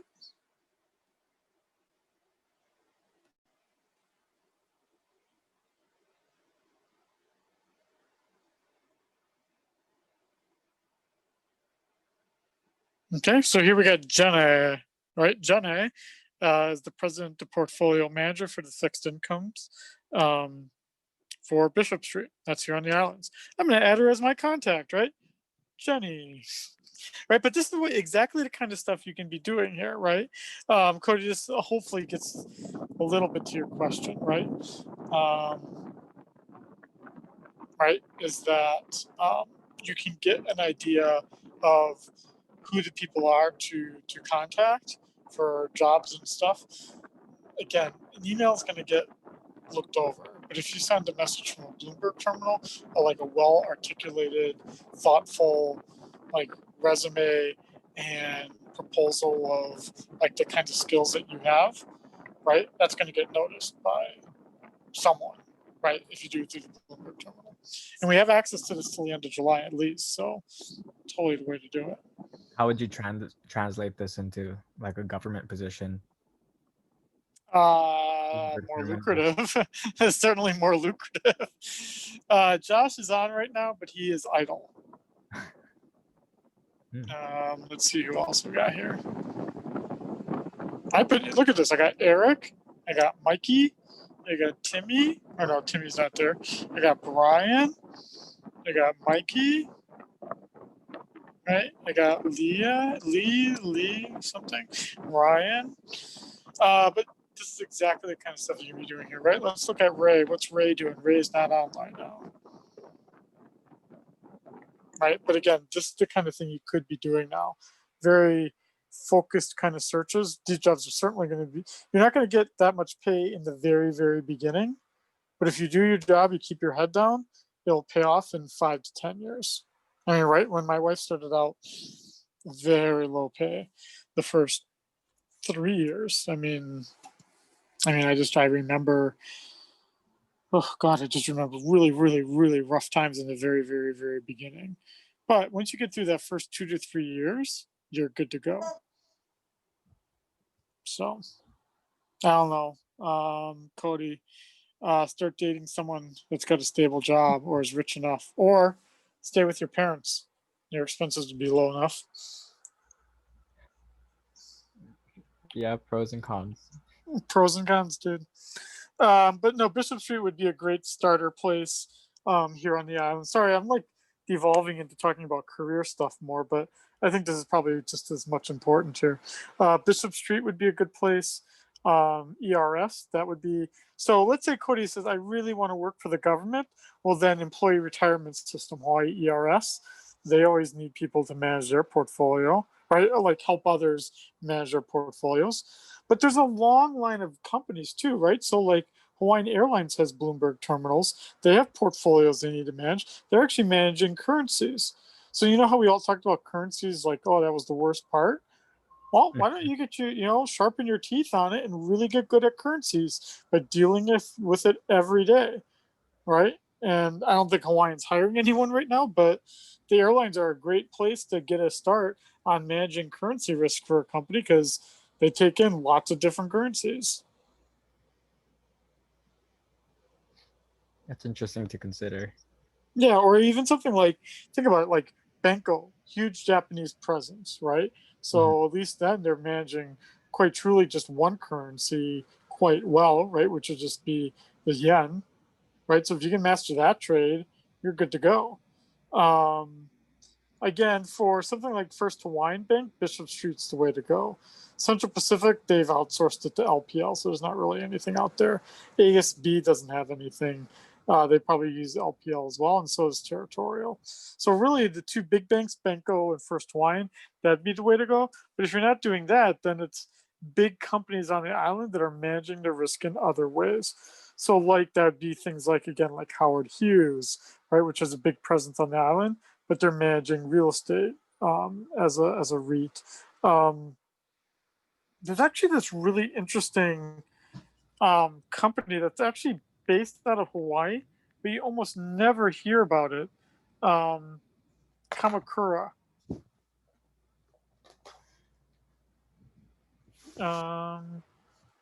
This guy here. So this guy is somewhere on the islands here. Hey, he actually lives right down the street from me. Dude, he lives on 2800. I'm 3663. He's like 10 blocks over. Oh, dude, I should go to his house tonight. So this guy runs a huge company. They manage risk. Shedding, Yes. You live on Woodlawn? Yeah, I live on Woodlawn. Dude, that's where my a guy I used to work for, he lives on Woodlawn. The guy from the creepy company, the telecommunications company at the Manoa Marketplace, or what place? Yeah. That guy? Yeah. So I'm at 3663. This guy's at 2800. He's right down the street. Actually, you know what? He's at 2800. He's at the I know where he's at. He's at the Manoa research thing.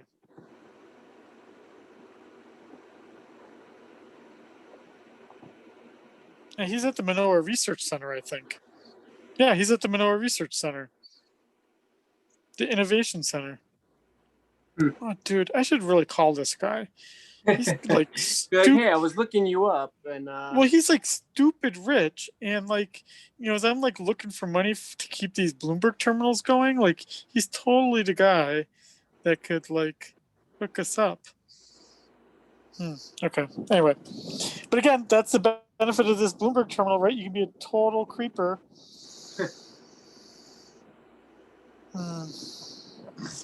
And again, even though this guy's not using a Bloomberg terminal, they have the collected information on him: phone number, address, etc., etc.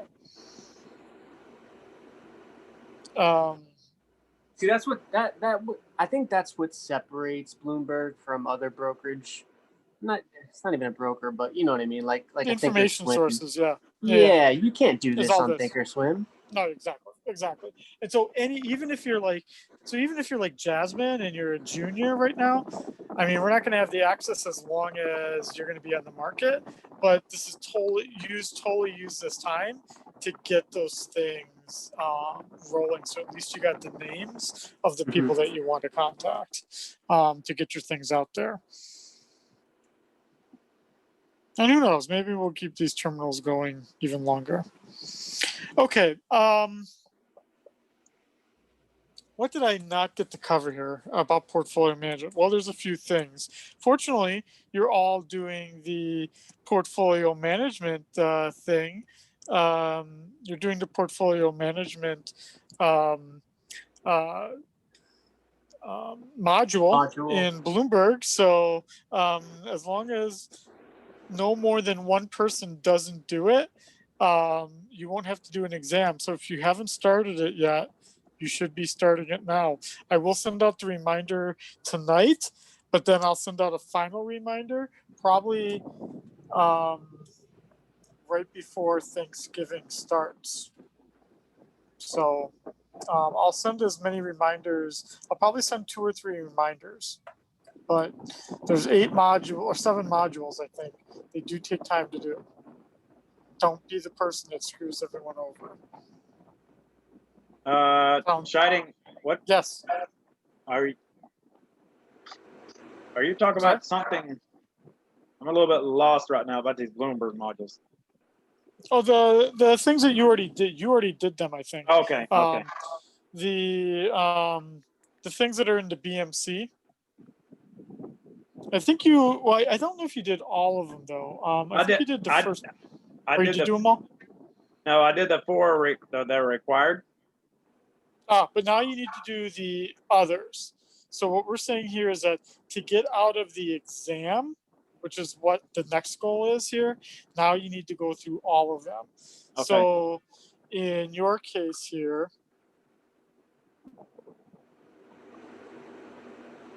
so in your case, we are looking at getting, are you registered in the, no, here you are.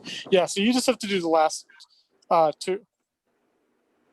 Right, you just need to do Bloomberg Terminal Basics and Portfolio Management. I thought there were 3 more I had to do. You sure it's only 2? Yep, I'm sure there's only 2. Okay. Yep, so Terminal Basics and Portfolio Management. Yep, so even if I go into my own.